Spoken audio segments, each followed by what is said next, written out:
Hello and welcome to Shit I Wish Someone Told Me, a weekly series of educational conversations where my guests and I talk about all of the shit that we wish someone would have told us so that you don't have to figure it out the hard way.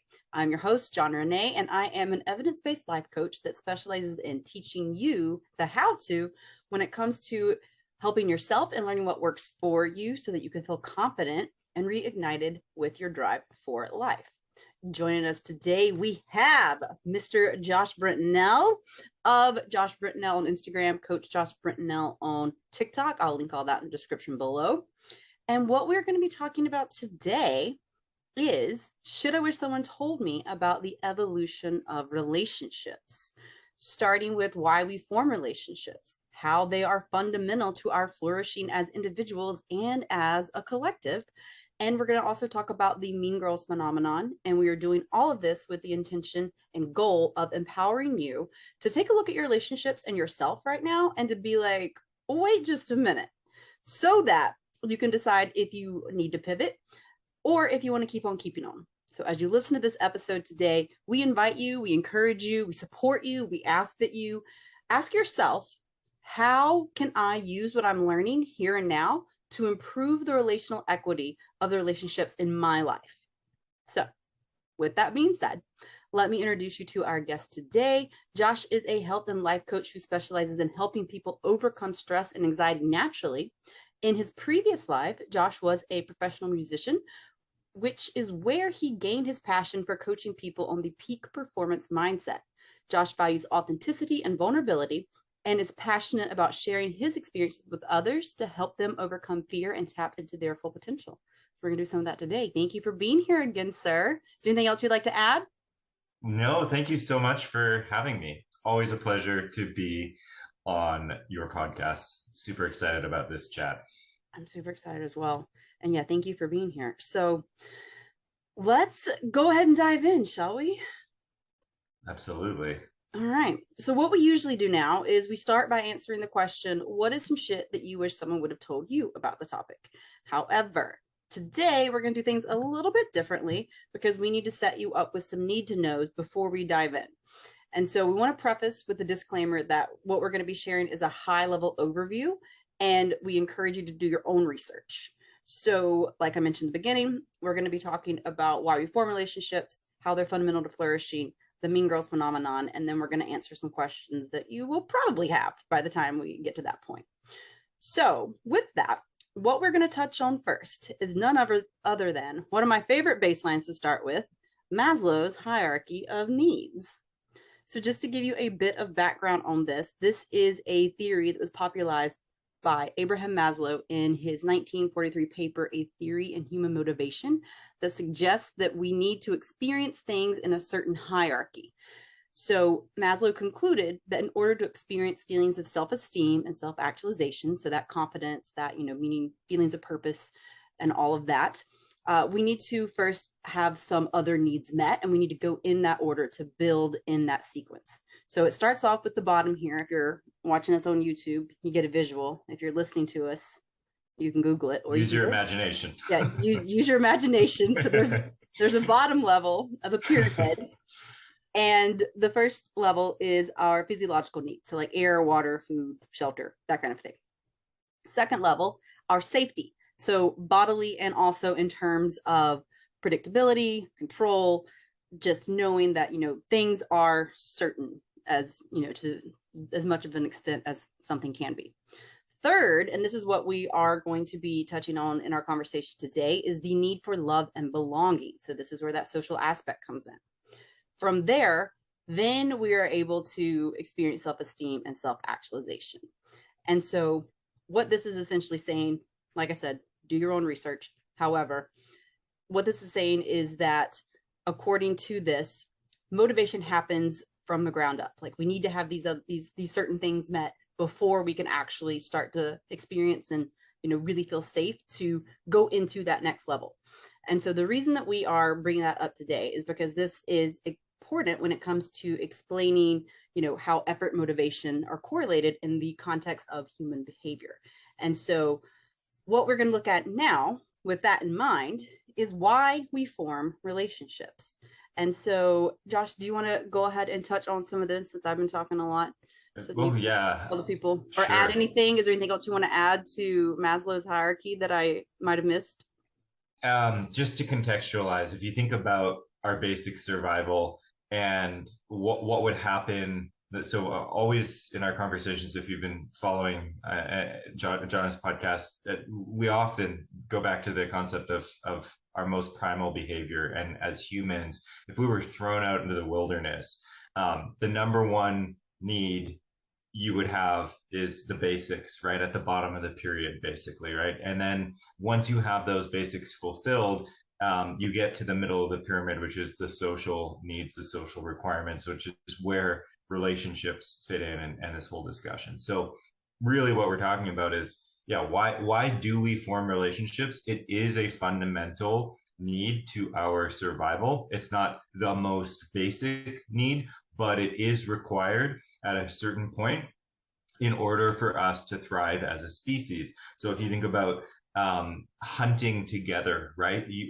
There's strength in numbers. So most mammals follow this principle. When you think about packs of animals in the wild that hunt together, right? This is primarily why we form relationships still as humans, because forming relationships allows us to achieve greater things than we would be able to achieve on our own, right? So we've essentially evolved, our brains have evolved to a point where we understand this, and it's reinforced by the chemical feedback that we receive. This is part of why we crave relationships, we crave human contact, and healthy relationships feel good. And sometimes even unhealthy relationships will feel good and you can get addicted to them, which Mm-hmm. is where we're kind of going to next. Mm-hmm. Which we, yeah, exactly, have spoken about in previous episodes. And yeah, thank you for that explanation. I'm going to link some more episodes that we've spoken about. You mentioned the primal fears. That's episode 18. We spoke about 5 of them, the 5. And then from there, we've also spoken about, are you addicted to, your previous identity, which will also give you some more supplementation if what we are about to touch on next intrigues you in any way. And so that speaks to why, we form the relationships. But when it comes to considering how they're fundamental to flourishing, I mean, you already said it. When it comes to how we, are better together than apart, when we, to use your example, were living in societies where we only had so much daylight, right? It's something where, if you and I are tasked with going to hunt, then, we're going to be better suited to work together so that we can conserve energy, so that we can, use our points of view to get the food for the community. And it makes more sense. And so this is something where, whenever we are collaborating in a situation like that, then that's going to not only serve for the betterment of us personally, but also for the betterment of those who we are caring for in our communities. And so it's something that when we do that, it creates more trust with one another. It creates connection. It gives us a sense of security and a sense of hope in knowing that we will have someone that we can depend on. And so whenever we do that, we feel safe, right? So taking it back to the hierarchy of needs, whenever we have these types of connections, we feel safe to start to venture out more. If you want to relate this to children, whenever they are born and whenever they start to, they establish a bond with their caregiver, then as they start to venture out on their own, you will notice that they keep getting that anchor, as they start to venture out. So if they're at the playground, let me give you a better of a visual. I'm a Pisces, so my stories are what sometimes, but if you have a toddler, or I don't know what age kids go to the playground, honestly, but I know that this is how it works. So if you have a child and you take them to the playground, they are going to look back to make sure that their parent's there, because that parent, that caregiver, makes them feel safe. So when they see them, that's going to give them the sense of security, oh, okay, I can try a little bit more on my own, right? I can flourish. I can go try this thing because I know that they can see me, and history has proven that I can trust that they're going to be there. And so in that sense, it's the same thing. We learned this at a very early age, and it's something where that translates all the way into our relationships that we have now. Whenever we collaborate with people, whether that be in a work capacity, or whether that be in a friendship capacity, or whatever it may be, it's something where the collaboration in and of itself, and these relationships and these connections and these bonds that we form support us in feeling the sense of security, so that we can then try other things, start to build that resilience, start to grow, and start to actually expand on our own faculties. Anything you want to add there?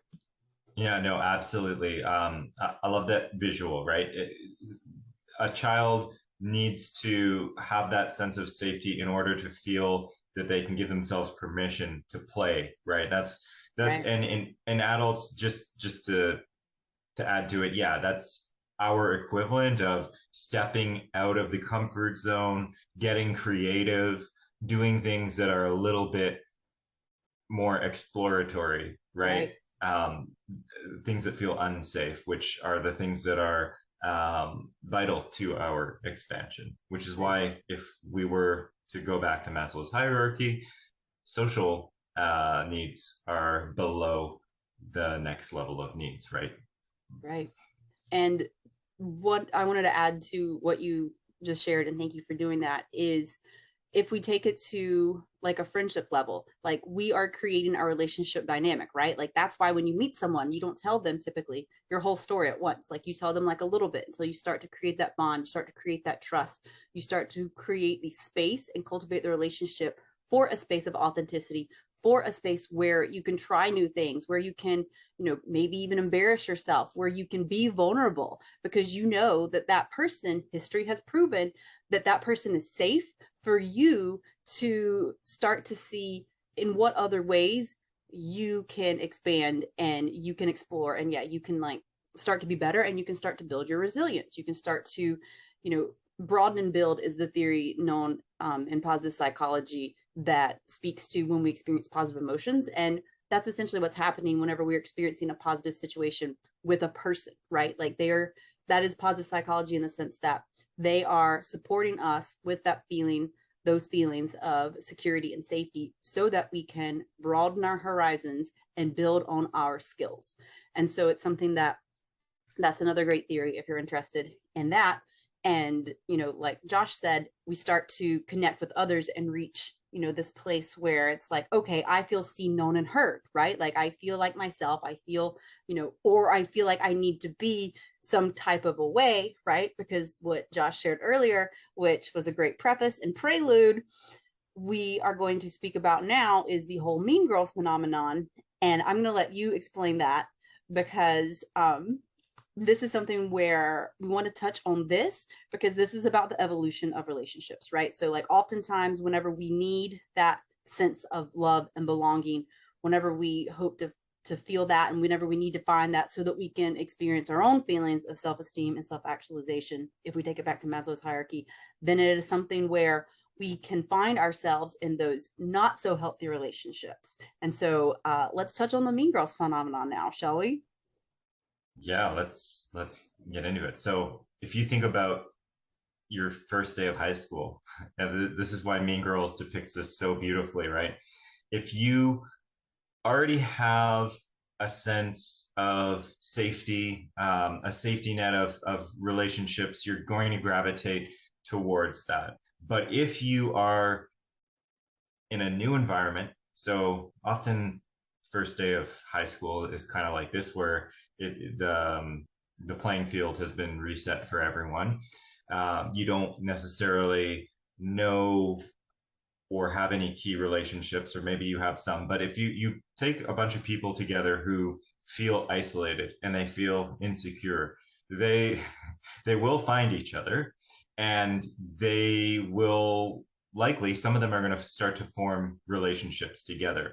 They're going to bond over that sense of insecurity, over their fear that they feel, because they know collectively, it's not necessarily a conscious knowing, but collectively we know that when we're together, we feel safer. And so we can be insecure together, and suddenly we're starting to feel more secure, right?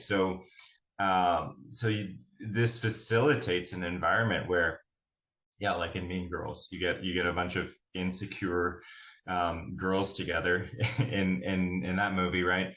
That act out of fear together. They feel strong together, and they encourage one another to behave in a reactive way outwards to the community. So this gives them a sense of a somewhat limited sense of grounding and feeling strength, right? But it so technically relationships are formed with a shallow level of depth, right? Because you know that the moment you step out of line from the group dynamic, the moment you start to do something outside the dots a little bit, that begins to threaten the group, right? And so what you'll find is then that you get isolated, you'll be targeted with bullying or whatever it is.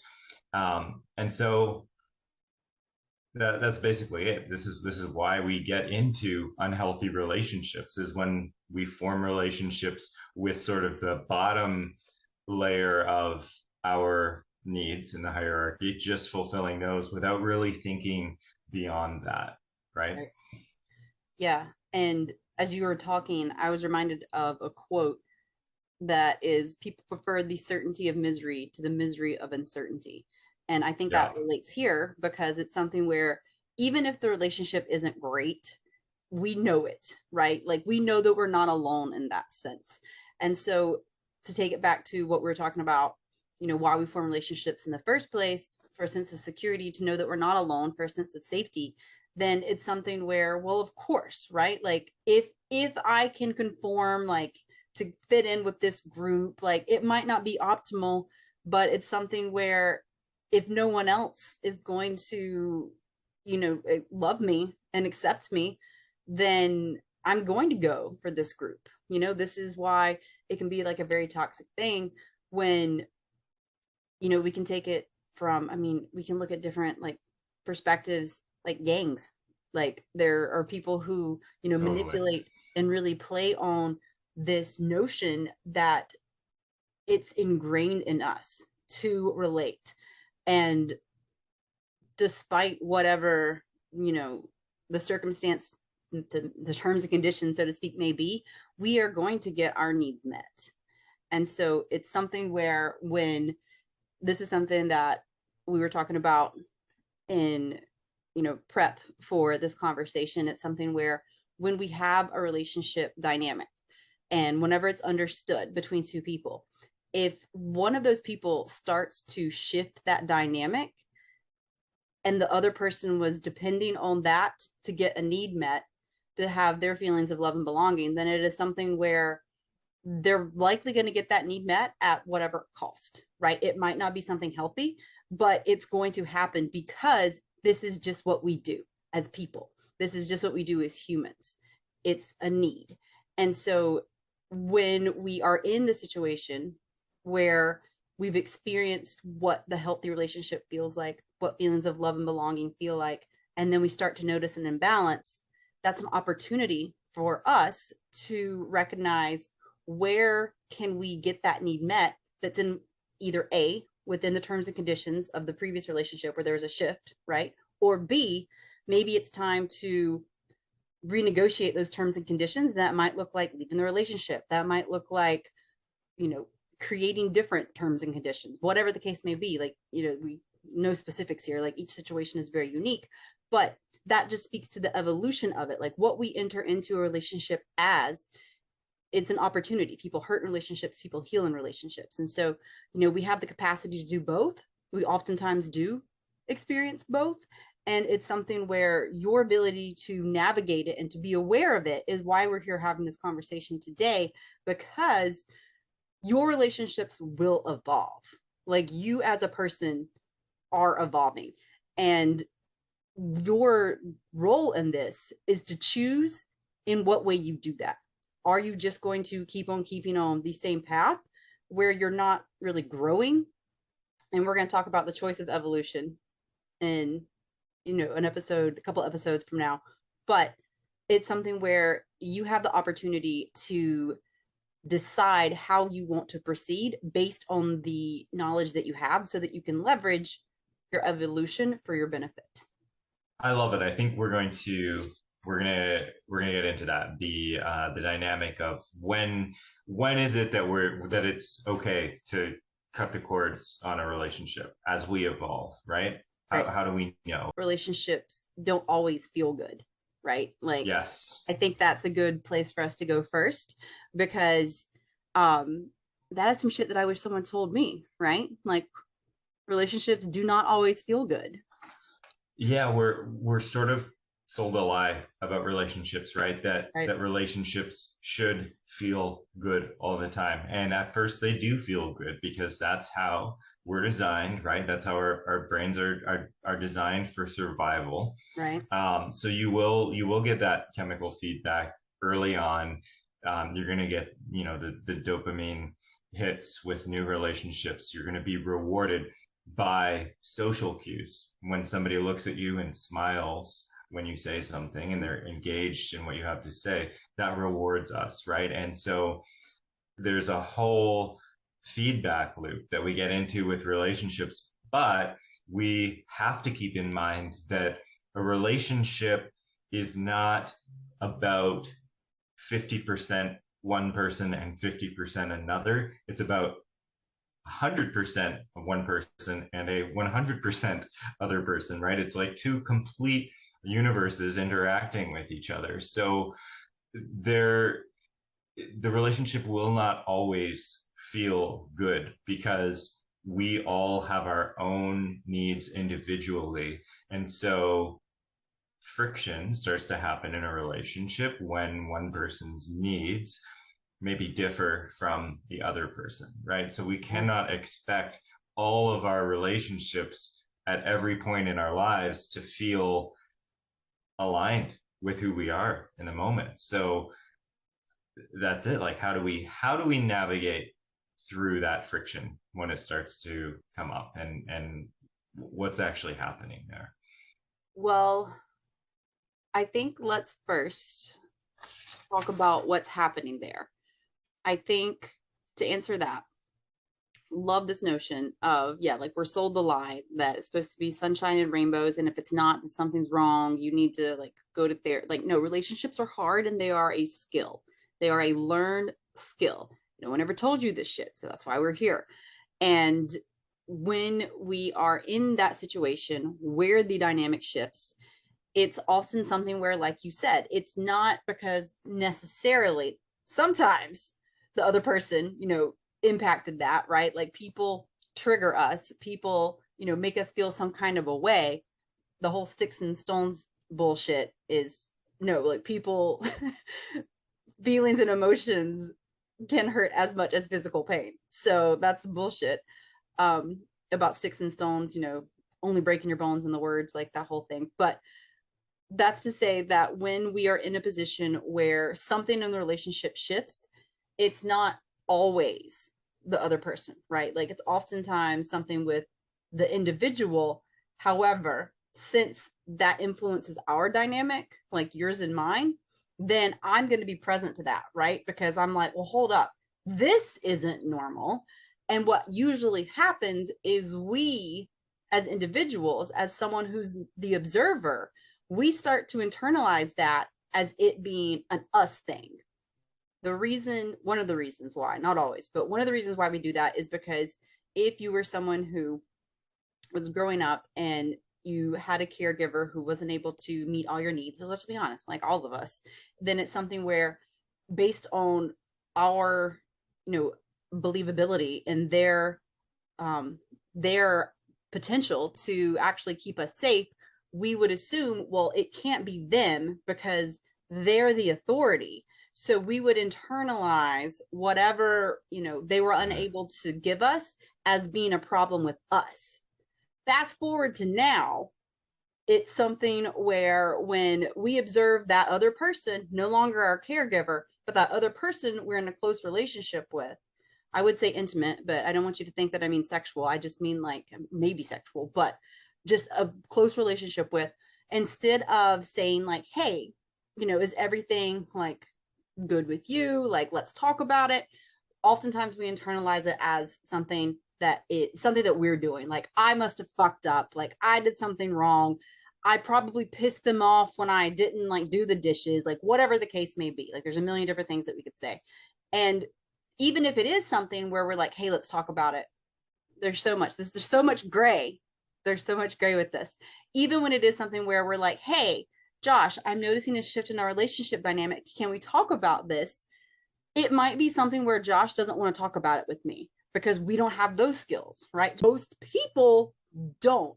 And so I feel that is a good comprehensive lot to explain. That is often what happens and what can happen, not the end all be all, but those are the common reasons why we will start to notice, a shift in like what happens when that happens. Is there anything else you want to add to that before we dive in, like how Yeah, to navigate? yeah, just to paint a picture of this, because it's sometimes for a lot of us, I think in relationships, it's more just a feeling, right? All we have to go by is the feeling, which is good. There's a lot of wisdom in our feelings. Mm-hmm. But what's actually happening when you start to feel that somebody's cold towards you, you're picking up on it a lot sooner and more sensitively than you may realize. What's happening again is you're used to the social feedback and the social cues. And once those start to shift, and that can be really subtle, believe it or not. We are all very good at reading body language and facial expressions, intonation, better The than we oldest realize. language. Right? Energy is the oldest language. So, and that goes back to if you think about when you're an infant, before you can even speak, and you're communicating with your caregiver just by looking at their face. And so, feeling when somebody looks at you in a loving way, you read that as I'm safe and I'm secure. Now, if your caregiver has something else going on in the background that, all of a sudden someone scares them while they're looking at you, you'll read that fear as an infant before you can even speak, and you will internalize it. And you'll think the only thing you can really think with that at that stage in your development is, what did I do wrong? Why am I not receiving the love that I'm used to receiving back? Right. And so that's it. That's what translates into all of our relationships going forward. What did I do wrong to upset the dynamic that I'm used to? And from there, we react in different ways. Some of us are trained to blame externally. Some of us, right, we take the blame that we feel inside. We take that responsibility and we try to divert it outside of ourselves. And some of us just hang on to that blame and we hurt. But really, the dynamic, the shift in the dynamic may have nothing to do with you as an individual, or maybe it does, but this is where communication and boundaries come into play, which is kind of where we're going. Which is a beautiful segue, because I was going to say what came up for me. I wanted to add to it something where it might, I love this point, have nothing to do with you. It might not be about you, but because you keep thinking it's about you, it might then become about you, because now it's annoying. Yeah. Yeah. You're making it about you. So not only do I have this thing going on, but also like I've got you like asking me, and I'm just like, oh, let me mean it, please stop. Like, yeah, exactly. You want more attention and I need more space, yeah. right? So yeah. Again, this is a beautiful segue into what do we do about it. And so clear communication and boundaries is what we do about it. And that looks like, first of all, knowing yourself enough to know, oh, I need some space, and actually advocating for your own needs and asking for it. That's first and foremost. Being able to communicate that. And then also from the flip side, being able to receive that and recognize that like that other person is just asking for what they need. So it's not that you did anything wrong. It's not that you need to go like feel bad. It's that like they're asking for what they need in this moment, and give them that. Like just give it to them. Yeah, absolutely. I think this is a bit of a rabbit hole. I'll try to keep this high level, but we've done good so far. With men, I think a lot of us, when we're young, it goes back so far where we're taught that it's not masculine to show emotions, to communicate emotions. And so I can speak to this, which is this example where we struggle to communicate, or that's sort of the default setting in society. We're not necessarily taught to communicate and mirror our emotions. And so we feel things, and we don't necessarily know, oh, this is my emotions that I'm not processing. And so Right. without having that clarity of self, we then tend to blame and externalize. Or at least that's one pattern. The pattern that I used to follow is it must be something with me, or it must be something with the other person, but not actually knowing what the need is that needs to be fulfilled, just experiencing this messed up change in dynamic, change in energy in the relationship, right? Yeah. And so what I've learned over time is to be able to understand and trace back, oh, this is actually, based on a wound that I feel sometimes. Sometimes I'll feel my own childhood trauma wounds coming up, and then I might feel a distance in my relationships with others, and I can identify, oh, okay, this is actually not uh, not that I need anything from the other person. It has nothing to do with the other person. This is a need that I need to address in myself. And so now I need to communicate boundaries for myself as required, based on whatever it is that I'm feeling internally, right?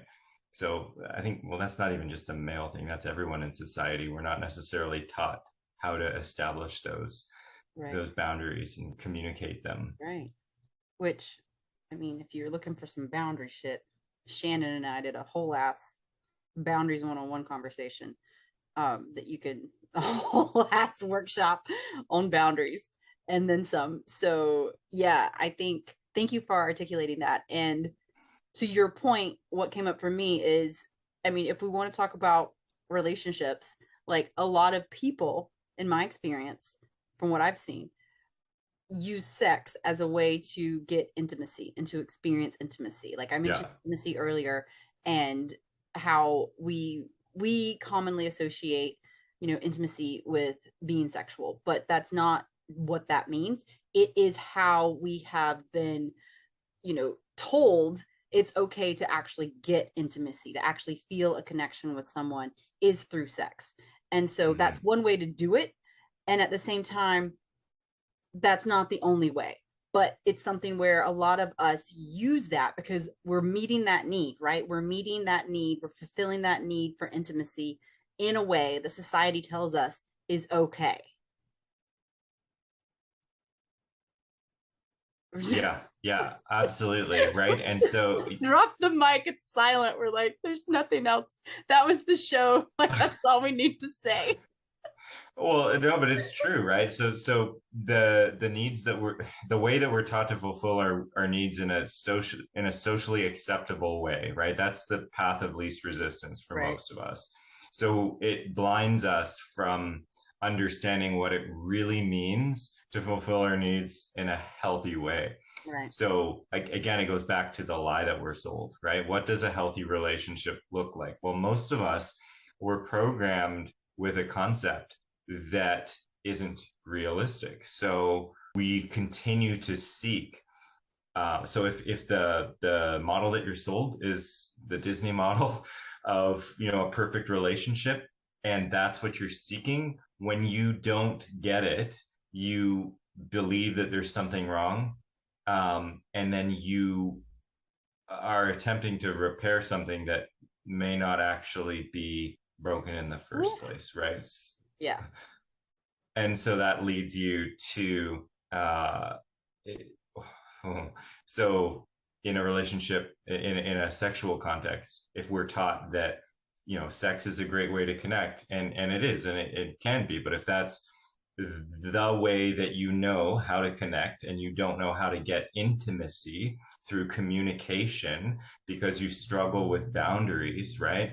So your relationships can only get so deep, then sex is your only option, your only way to feel that level of intimacy, right? So I guess this is it. This is what we're here for. This is why communication and boundaries are so important, because they help you navigate through the friction that will inevitably show up in your relationships, right? Because the model that we're sold is not always accurate. It's not always going to feel good. Yeah. So taking it to what you said about your model, not always, not you specifically, universal you, your model not, actually being accurate or it being shattered, like that's like your belief system. That's your worldview, right? Like if you think that this is what it's quote unquote supposed to look like, when it's anything outside of that, then whether you are conscious to it or whether you're, just kind of noticing like it feels a little off, then you're going to feel some kind of a way when that isn't met. And like Josh just shared, the way in which you respond to that is going to be super varied. It's going to be very specific. Whatever your trigger is, whatever your reaction is valid. It is yours. But it's something where when you recognize that, this takes it back to what I said initially, like you need to know yourself enough to say, hey, this is happening again. And if you observe that pattern, when you observe that pattern, not if, like you're doing it, I'm telling you right now, like you're doing it. When you observe that pattern, being able to identify not only what's happening, but getting to the root of where it comes from, so that you can stop just band-aiding the situation, so that you can stop just distracting with the countless like sexual partners or whatever other type of form of distraction, like, oh, I'm just busy at work, like whatever the, drugs, alcohol, whatever your distraction is from doing the uncomfortable work and doing the uncomfortable shit of actually figuring out what it is, like why this keeps coming up, like why this makes you feel that kind of a way and what that way is. That is where your responsibility lies. You don't have to do it, but you're going to be carrying that shit around for the rest of your time here if you don't. Yeah.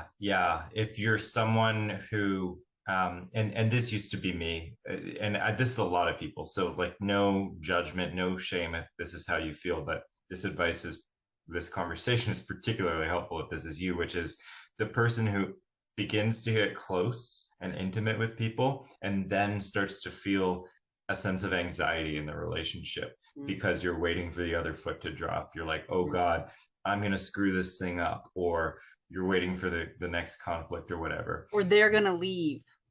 Yeah. Or they're going to leave, right? The fear of rejection starts to creep in, the fear of abandonment.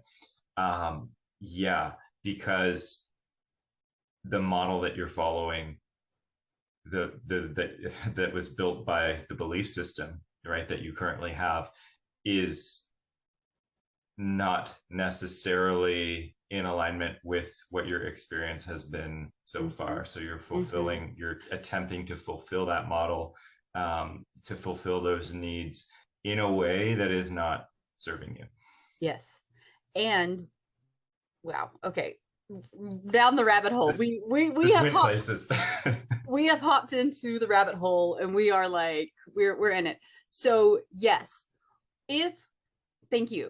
If the worldview that you have is not what you see and what you're currently experiencing, you will make it happen, oftentimes at the cost of self-sabotaging. Because when you self-sabotage to create the reality of whatever you believe to be true, when you do that, then at least, even if it's fucking chaos, that's what you believe to be true. And whenever you actually experience that and see that, then your world again makes sense. That's why people who come from toxic relationships, when they get in a safe relationship, it's good for a while. They want this. They, tried for this. Like it's finally here, like universe, God, Jesus, whatever, Buddha. And it's something where all of a sudden shit hits the fan and you're like, what happened? It's because that's not their version of normal. So there was a self-sabotage, or maybe that's not your version of normal. Maybe you were the one that, created the circumstance to, while not what you consciously wanted, what you subconsciously, 95 to 90% of everything we do is on a subconscious level. So whatever your worldview was that you believe, whether you're aware of it or not, you're going to create the circumstances to make that a reality so that your world will then once again make sense, so that you will have a feeling of control, because you can believe that predictability, right? Taking it back to the hierarchy of needs, that safety, whether it's, what I want safe, right? Safety, I use quotation marks, safety being what you know to be true, because whether you consciously want that sense of safety, you on a primal biological level know that even if it fucking sucks and you consciously don't want it, that you can survive that familiarity because you've done it before. But you don't know that you can do this good thing. Maybe it's happened a couple times, but you're not really sure. The neural pathway in your brain is more strongly imprinted, and that's a deeper path. That's a more well-worn path that's going to affirm your worldview, even if it's something that you don't want. Yeah, exactly. Because safety is the priority, right? So if your expansion means moving beyond the uncomfortable familiar, then that expansion is going to feel uncomfortable and scary, probably scarier than the familiar, even if you're moving towards something better. And so how does this impact our relationships? Well, if you've formed a community of like-minded people who are in a similar place to you on your hierarchy, you're fulfilling your needs in a similar way, right? If you've got the tribe of mean girls, we've all been there. Again, no judgment, but you've got to also be brutally honest with yourself. If this is the case, your environment is not going to rise with you, right? So if you are evolving and developing and growing, and you begin to recognize that that model is not healthy for you, and you start establishing boundaries, you start improving your communication, that's threatening to the group, right? To the mean girl group. The mean girls. Yeah, exactly. And so you will stand out as different, as a threat. And so that's going to be challenging. Your relationships are naturally going to change as a result of that process, or they don't, and in which case you're going to limit your growth. So this was a point we wanted to hit on, which is if you stay in a unhealthy relationship dynamic, if you stay with your tribe of mean girls, the only way to really do that is by keeping yourself small and limiting your potential, right? That's definition of toxic relationships. Right.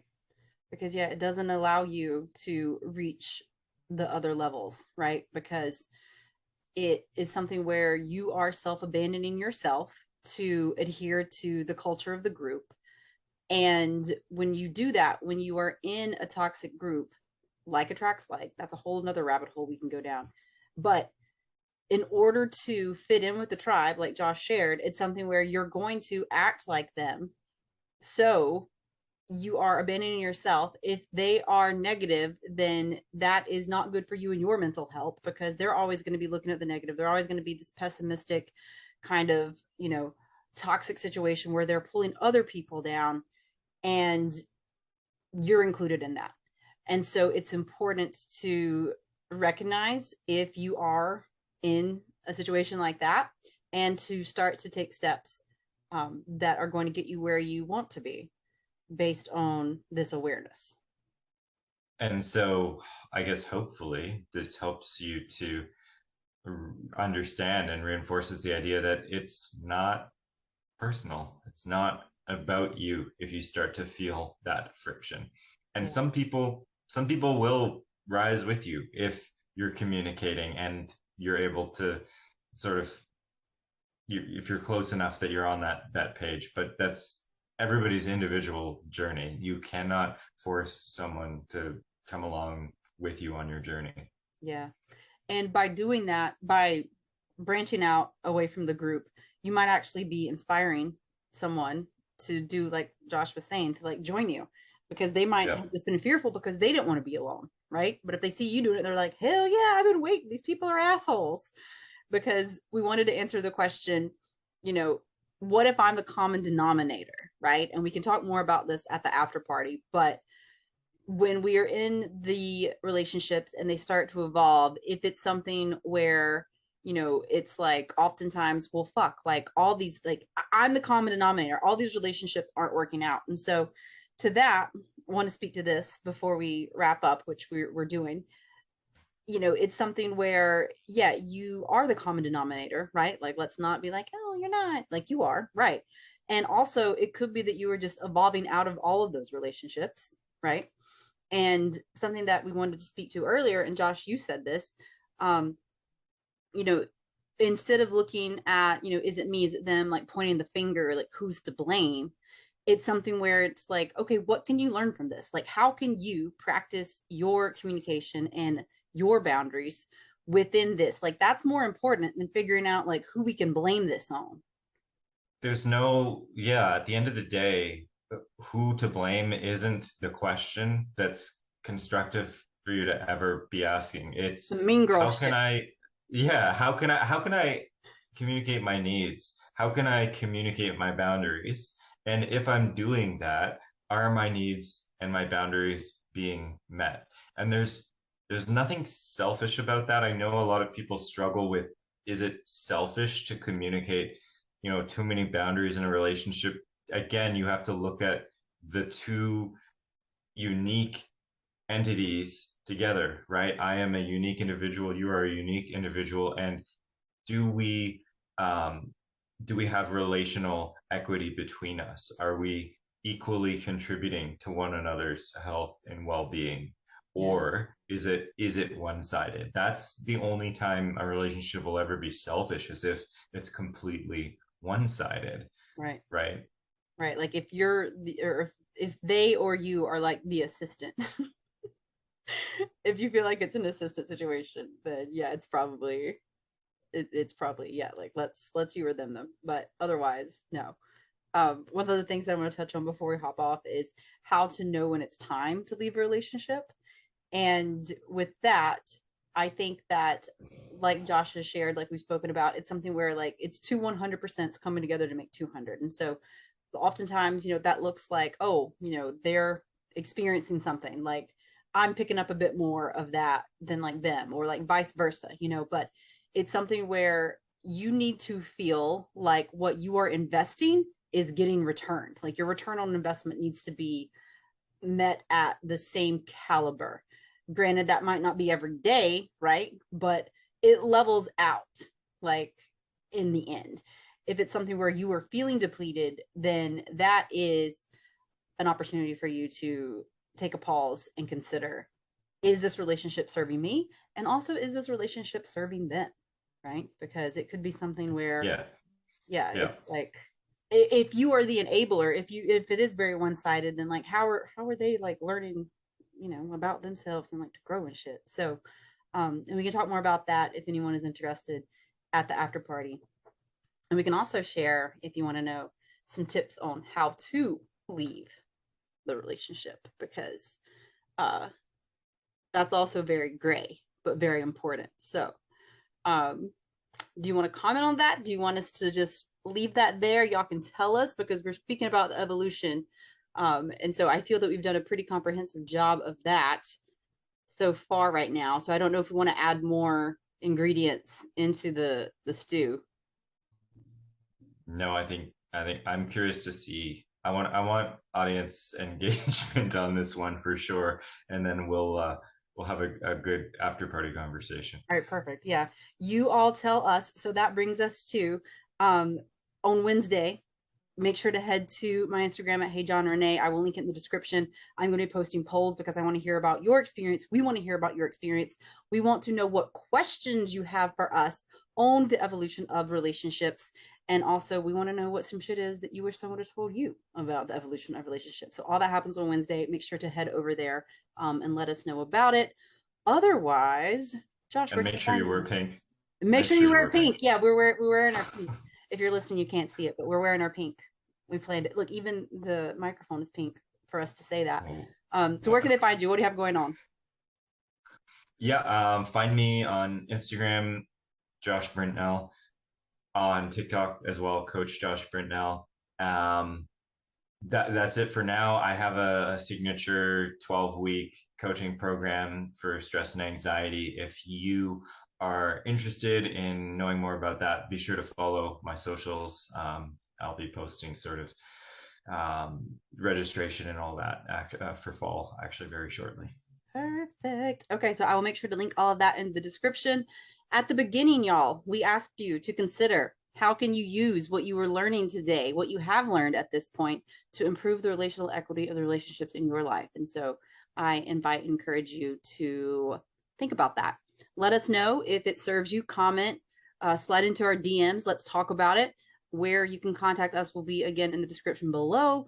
What I have for you today, I am currently enrolling for my 12-week program. So anyone who is interested in that can just let me know. Information also in the description. This is the last week for enrollment. So if you want to get it while you can, because then it will be gone for a hot minute. Otherwise, thank you for listening. Please do share this with someone that would benefit from learning about the evolution of relationships. And we will see you on Wednesday in the polls and then on Friday at the after party.